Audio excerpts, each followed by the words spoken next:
Yeah, it's time for an handheld, but something completely different today.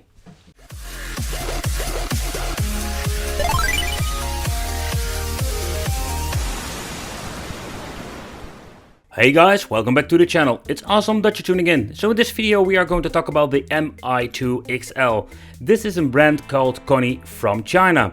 So this brand has sold quite some different versions of these Mi2, or in the previous model they also sold more like these Pocket Dream consoles. Maybe some of you already are familiar with this. I did notice a lot of positive comments with my Pocket Dream console review. And yeah, sadly my version was not in perfect condition, but this version is in very nice condition, but also has a lot of new features like touchpad, motion sensing, licensed games and classic games. So this device has been sold in many different markets, including my market over here. But what I understand of, the Conny is just a Chinese manufacturer making these handhelds and have been imported under the name here in the Benelux, or better said in the Netherlands under Planet Interactive and under the name Mi2. But in Germany, France, Portugal, Spain and the United Kingdom it was made possible by a company called Videojet. The product itself comes with licensed games, a couple of them. I will show you later on in this video which one I mean. Doing quick ETA prime moment. So the CPU was on 32 bits MIPS architecture. The RAM was 512 MB. In total memory of 16 GB, but we can expand it with an SD card up to 16 GB maximum.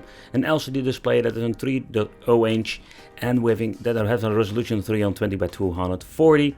The video format was MP4 AV. You can listen to MP3 music, and the camera was an 0.3 megapixel, very low, and USB connection 2.0. And again, this device is from 2010, so as you're looking at the view angle, it's pretty poor, and yeah, it's just what we're going to get with a very old device. But the question remains, how good is the touch screen? Because that is something I'm very curious about. Back in the day, the Nintendo DS had a very amazing screen, but how good is this device? Because it was a budget device. I can still remember some of these handhelds. I have seen them with our local shops where they sell all the toys. But what I don't understand, there was a market for this, simply because back in the day the Nintendo DS was already released and basically it did the same. And with the Nintendo DS we had of course the awesome Nintendo games. So I think that is quite interesting to see in a handheld like this, even with a very crowded market. Because back in the day we had the PSP or the PS Vita, there were so many handhelds out there. When you're looking at the build quality, I can say that this is nothing to be compared with the Chinese handhelds from the same year. I did read somewhere there was 2010 or something. Yeah, 2010 was the year that these things were made, or the licenses for the game on this. So that's quite interesting. It comes with a power charger, protection case, and of course the manual or the booklet. And the booklet itself is not a toilet paper manual that I've seen before. Like, this is just a very nice manual that explains a lot of things. So far I can see it's only in one language, my native language. So this product has been marketed on my, let's say my market over here in the Netherlands. And still very curious if there were similar products in different countries with a different name. But as you can see over here, we're having quite some interesting things like virtual fishing, crystal line. It's more like puzzle, shoot 'em ups, super jump. So we're going to play some of these games, but yeah, they are quite cool, to be honest. So very curious what we're going to get, so let's power it on. But when you're looking at the handheld itself, the form factor, it's similar with the handhelds you see nowadays from China. But I can say that the quality is completely different if you're looking at the cheap version from China and this handheld. So we're having here A, B, X, Y. The D-pad itself feels quite nice, to be honest. We're having here, I'm guessing this is more like a pause button. Here we're having the menu button. On and off, the headphone jack. At the left we're having an option for adding a CF card. There is nothing in it, as you can see over here. At the top we're finding the DC in, USB connection, AV out. I don't know what this is, but it seems to be nothing. We're having a camera out the back. So this thing was quite interesting and very deluxe in my opinion. And here we're having the stylus. It's a miracle it's still with it. Normally with DS they were always gone. Volume control over here. Okay, so let's power it on and let's see what we're going to get with this. Just like the PSP, just need to slide it. It's not an IPS display of course. And don't need to forget, we're having two shoulder buttons. So let's play some games, let's see how the menu works and how does the touchscreen works. But I just realized something. I've got a very filthy screen. Ugh. Okay, so let's take a close look at the menu. So we're having here licensed games, touch, sensitive. I think it's pretty cool. Camera games, art games, education games. So I think it's pretty cool to see that they make all of those categories, so there's not going to be a one big messy list like the Chinese are always doing. So let's just start playing some games. I'm going to start with the classic games because I'm a classic gamer. We're having Fox Agent, Bear Fist, sounds kinda cool. Let's try Fox Agent. Let's see how this works.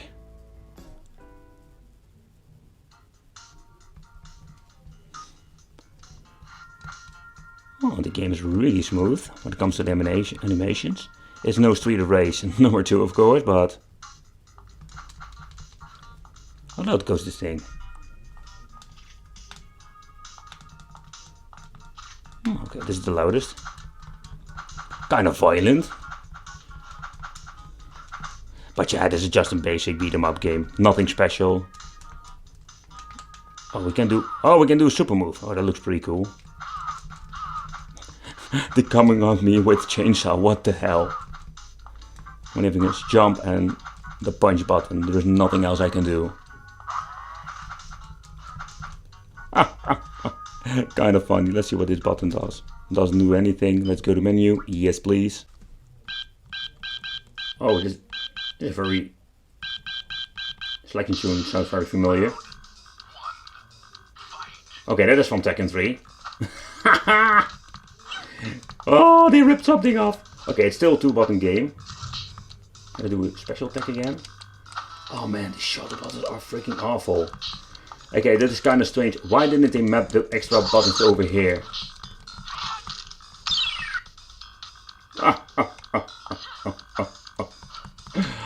Oh boy, man. Oh, I cannot say it's a really bad game, but as you can see with the super move, that moved really slow. Oh, I can do a super move too. Alright, so let's try the next game. Okay, so next up we're having Trance Fighter. And shoot him up. Oh man, okay, that was my special move. So I must say these games are not looking very bad. Some of them are pretty basic. Oh, it seems even my battery is already dead. That's the problem with these old handhelds, that the batteries are going to get dead after a very short time of playing it.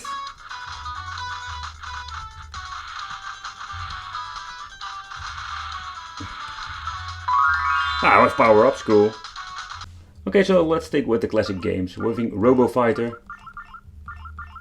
Oh, this animation looks very nice. As you can see, the D-pad is very responsive. The special moves.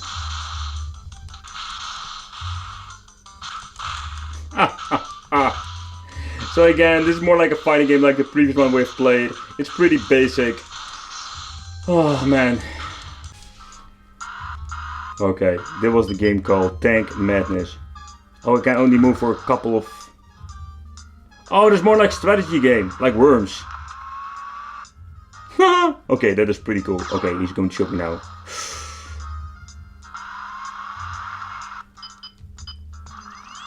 Oh crap. Ooh, that one was close. Oh, we have multiple tanks. Let's see what he's going to do. Ha! What the hell was that? Okay, do it again. Why didn't he save it? Okay, we need to move it a little bit forward. Let's see. Oh yeah! I hit him. He's getting really close now. The CPU is a retard. Oh crap, he moved a little bit. Crap. Maybe do it like this. I think it will do. Ah, crap, I messed it up. Okay, so let's try a touch game called Fruit and Veggies. So yeah. And now?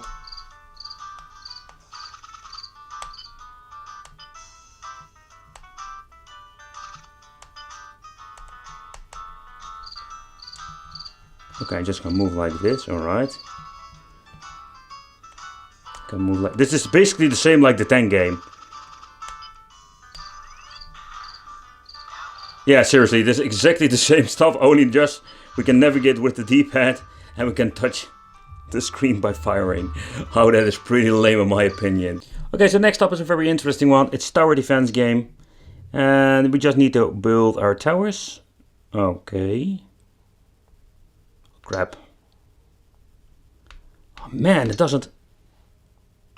Oh, finally. I think I just can use my freaking thumb. Oh man, it doesn't work at all. Oh, freaking awful. I just want to give you a look into the licensed game where they're talking about on the box. As you can see, we can Totally Spies, Party & Co, Lingo, and some other Dutch, really Dutch stuff like Mens erg je niet or Pim Pam Pet. Yeah, that is really Dutch. And there will be more like an English version, no idea how they're going to call it. But I think it's pretty cool in my opinion to see these games. Let's take a close look at Turbo Speed of an, not a touch, but more like a sensitive or a gyro. Okay, it's loading up. Let's choose a race car and let's see how this works. Oh boy, the loading time on this game is very long. I hope it's worth it. Come on, load it up. Load it.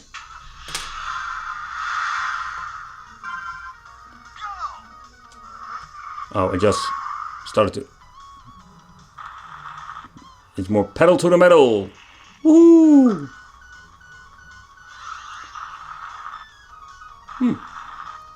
Feel a slightly delay in the game. Oh boy.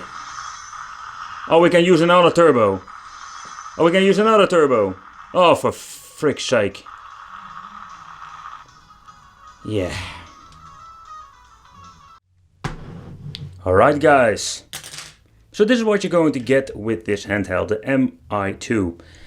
I must say that I was surprised with this. Seeing this, how it looks, how it plays, and there is quite a lot of stuff on it. And the games, yeah, the sensitive stuff, I don't like it at all. The touch doesn't work that great in my opinion. But yeah, you need to take consideration, these were just very basic handhelds that you can pick up and play with, including some 105 games. I think there was also a way to add new games with the Conny website, what I read on the box. And in the manual, yeah, I did actually read the manual this time. I think it's pretty cool. The idea behind it is not bad, and the build quality is also not bad. But yeah, let me know in the comments what you think of this. I want to thank you for watching. Consider subscribing, hit the bell, and I will see you in the next video.